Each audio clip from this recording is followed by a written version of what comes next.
विशेष परिस्थितियों में नियम कानूनों में बदलाव होते हैं। ये तमाम छोटे छोटे कारण हैं जो कई बार कानून को लचीला बना देते हैं, जिनका लोग दुरुपयोग करते हैं।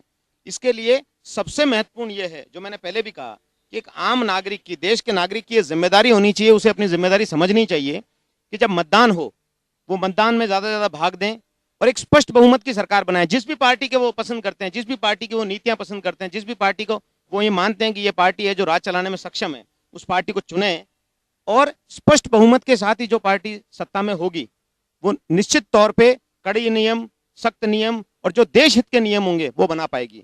लेकिन अगर सहयोगी सरकारें बनेगी, जो पिछले कई सालों से प्रदेशों में और राष्ट्रीय स्तर पर सहयोगी सरकारें बनती हैं, तो निसंकोच दबाव रहता है सहयोगी दलों का और उन तमाम परिस्थितियों में कहीं ना कहीं लचीलापन रह जाता है, जिसमें ये कमियां बाद में उजागर होकर आती है। चलिए, एक और सवाल है, मैं अनिल जी के पास आऊँगा फिर मोहन जी के पास चलूँगा।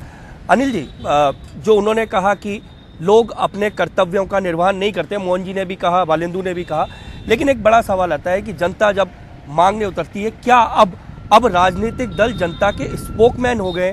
क्या राजनीतिक दल अच्छे के लिए जनता को अपने पीछे नहीं ला सकते, बल्कि जनता के किए पर पीछे चलते हैं? देखिए, जो हमारा संविधान है वो विश्व का सबसे लंबा और बेहतरीन संविधान बनाया गया है। इसमें 60 देशों के संविधान की अच्छी बातें ली गई हैं, चाहे वह यूनाइटेड स्टेट हो चाहे यूके हो। तो संविधान जब लागू हुआ उसके पहले 26 जनवरी 1950 में जो राष्ट्रपति थे हमारे राजेंद्र प्रसाद जी, उन्होंने बहुत अच्छी बात करी कि इस संविधान में हर आदमी को अच्छाइयां लेके चलना है, चाहे राजनीतिक आदमी हो चाहे नागरिक आदमी हो, जिसके लिए हम काम कर रहे हैं। इसके अच्छे पक्ष को अगर हम लेंगे और सब आदमी अपने अपने कर्तव्यों का निर्वहन करेंगे तो निश्चित तौर पर संविधान गरीब की रोटी को जुगाड़ करेगा, आम आदमी की हेल्प करेगा। परंतु इसकी अगर नेगेटिव साइड में चले जाएंगे तो यही संविधान हमको चुभने लगेगा। आज हम सब राजनीतिक पार्टियों को ये तय करना है और ये भविष्य के लिए लोगों के मानस में ये चीज लानी है कि सबको अपने अपने दायित्वों और कर्तव्यों का निर्वहन ईमानदारी से करना है। जब ये चीज सब आदमियों के पास, गरीब के पास, वंचित के पास पहुंच पाएगी और इस संविधान का ज्यादा से ज्यादा फायदा उठाया जा सके। चलिए, आपके पास धर्मवीर जी, आपके पास आ रहा हूँ। जो अनिल जी ने कहा उस बात को आगे बढ़ाते हुए फिर मैं मोहन जी के पास चलूंगा कि संविधान बहुत अच्छा था, जब लागू हुआ तो जो बात मोहन जी ने कहा कि हम हमारे अधिकार मांगते गए, कर्तव्यों को छोड़ते गए। संविधान बहुत अच्छा था, देश हमारा दुनिया से अच्छा है और था, लेकिन कई कठिनाइयां ये रही हैं कि हमारे राजनेता अच्छे, सारी हमारी प्रजा अच्छी, हर जन अच्छा, लेकिन जो शासक करता है, जो शासन है, उसने अपनी मूलभूत आधार नीतियों से कहीं न कहीं वो बचने की कोशिश करते हैं।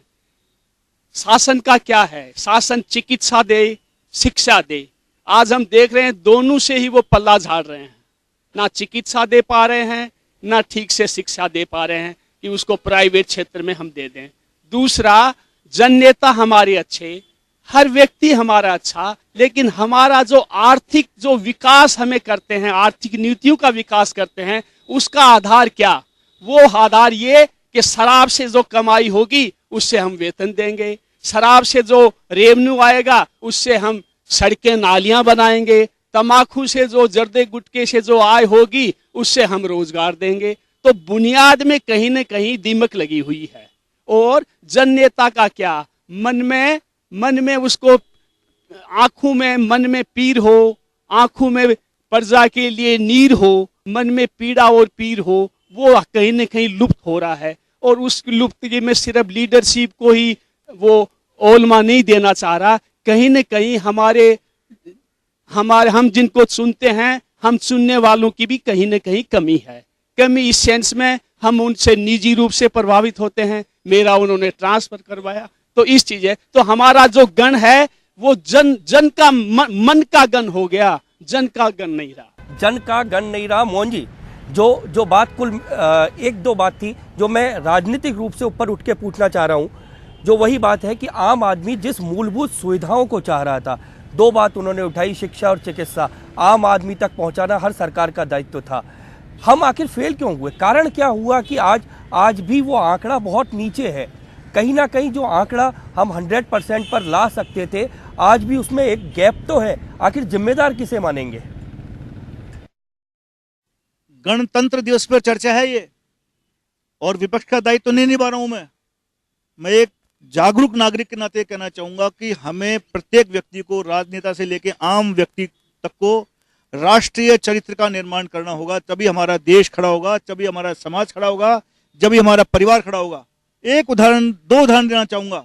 जापान में गया था, टोक्यो। मैंने एक किसी सज्जन से पूछा कि इस जगह मुझे जाना है, तो वो सज्जन अपना सारा काम छोड़ के 15 मिनट की वॉक करके मुझे उस स्थान तक ले गए। ये जापान का राष्ट्रीय चरित्र। में जयपुर में खड़ा होकर ये बात बोल रहा हूं। जापान के किसी एक फैक्ट्री में, जूता बनाने वाली फैक्ट्री में स्ट्राइक हुई, तो उन्होंने एक ही पांव के सारे जूते बना दिए, काम बंद नहीं किया। ये राष्ट्रीय चरित्र है। झूठ बोलना, सत्य बोलना, ईमानदारी से रहना, अपने कर्तव्यों का पालन करना, अपने दायित्वों का पालन करना, इसी से देश और परिवार खड़ा होगा। ये नहीं होगा कि हम केवल व्यवस्था पर चोट करे जाएं। व्यवस्था पर चोट करने से व्यवस्था खराब होगी। व्यवस्था पर चोट करने का काम विपक्ष का वो करे, व्यवस्था को बांधने का काम सत्ता पक्ष का वो करे, लेकिन नागरिकों को अपने दायित्वों का पालन करना चाहिए, राष्ट्रीय चरित्र का निर्माण करना चाहिए। और उन नागरिकों के कर्तव्यों का पालन करते हुए सरकार भी अपने दायित्वों का सही ढंग से पालन करे। इस बात के लिए सरकारें कर रही है मोहन जी, ऐसा क्या सरकारें कर रही हैं? बिल्कुल कर रही है सरकारें। क्या कल्याणकारी का सरकारें काम कर रही है ना, ऐसा थोड़ी सरकारें काम नहीं कर रही है। आज हमने पाकिस्तान से युद्ध जीते हैं, आज उनमें एटॉमिक एनर्जी बन गया। भारत विश्व में एक बहुत बड़ा महान लोकतंत्र है। वहाँ आज 1947 के बाद के आंकड़े देखेंगे तो भारतवर्ष में बहुत सारी प्रगति हुई है। शिक्षा क्षेत्र में हुई है, चिकित्सा क्षेत्र में हुई है, कृषि क्षेत्र में हुई है। हमारे यहाँ अन्न पैदा नहीं हुआ करता था, आज अन्न भी पैदा होने लग गया। कमियां भी हैं, लेकिन पॉजिटिव साइड को निश्चित रूप से हमको देखना चाहिए। कहाँ जब PLA 480 था और लाल बहादुर शास्त्री जी ने कहा था कि सोमवार का व्रत करो, आज हमारे पास अनाज के भंडार है। पर मोहन जी मेरा सवाल जो है, हम तो सवाल तो आप करते रहोगे, मीडिया के लोग सवाल करते रहोगे। कर्तव्यों का पालन करना सिखाओ जनता को। राष्ट्रीय चरित्र का राष्ट्रीय चरित्र का निर्माण करना सिखाओ। राष्ट्रीय स्वयंसेवक संघ कर रहा है, विभिन्न प्रकार के कार्यकर्ता कर रहे हैं, स्काउटिंग वाले कर रहे हैं, NCC वाले कर रहे हैं।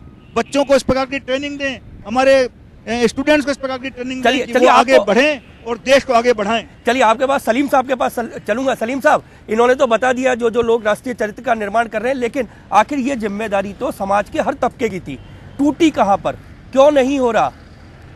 देखिए मोहन जी की इस बात से मैं पूरी तरह सहमत हूं कि सरकारों को ठीक रखने की जिम्मेदारी भी हम नागरिकों की है। अगर हम अपने दायित्व से अगर हम आंख बंद करेंगे या जिम्मेदारी नहीं समझेंगे, तो जैसा कि एक हमारे भाई ने बताया कि वोट देना भी एक जिम्मेदारी है, और वोट सोच समझ के और पूरी ईमानदारी के साथ देना। तो लेकिन हम ये देख रहे हैं, अभी हमारे भाई ने ये भी बताया कि सरकारों की कुछ मजबूरियां हैं, गठबंधन सरकारें बन रही हैं और पूर्ण बहुमत नहीं मिल रहा है। तो क्या इस संदेश को अभी समझ नहीं पा रहे हैं हमारी पार्टियां? असल में ये सत्ता में लाने का संदेश नहीं है। ये जनता ये संदेश देना चाह रही है कि हमें किसी भी पार्टी पर भरोसा नहीं है। अगर किसी पार्टी को बहुमत नहीं मिल रहा है तो जनता का इन मौजूदा पार्टियों, पार्टी के चरित्रों और पार्टी जैसे उम्मीदवार मैदान में लाती है, ऐसे लोगों के प्रति विश्वास खत्म हो गया है। इसलिए उनको पूर्ण बहुमत नहीं मिल रहा है, इसलिए लोग पोलिंग बूथ पर नहीं जाते हैं। लेकिन ये बात हम भी मानते हैं कि हम सब की जिम्मेदारी और दायित्व है कि हम चरित्र निर्माण के बिना हमारा देश मजबूत नहीं हो सकता। और चरित्र को आप देखें तो आप चरित्र निर्माण की बात करेंगे तो आप पर लोग हंसेंगे, आप कौन से जमाने की बात कर रहे हैं। और अगर आप चरित्र के साथ आप इलेक्शन में या किसी उम्मीदवार को लाने की बात करेंगे तो कहेंगे पुराने जमाने की बात हो रही है। हमने कई बार लोगों से, पार्टियों से भी कहा कि आपका फला उम्मीदवार दागी उम्मीदवार है, इसको बदलिए। कहने लगे हमारे लिए सिर्फ उम्मीदवार इंपॉर्टेंट नहीं है, हमारे लिए सीट जीतना भी इंपॉर्टेंट है। ये पार्टियों का जवाब होता है। तो ये जो गैर जिम्मेदाराना रवैया है, सवाल है जो शायद मोहन जी भी उठा रहे कि केवल जीत मायने होती है, चरित्र मायने अब बदल गए हैं। यहाँ पर चर्चा जारी रखेंगे, फिलहाल लेते हैं एक ब्रेक।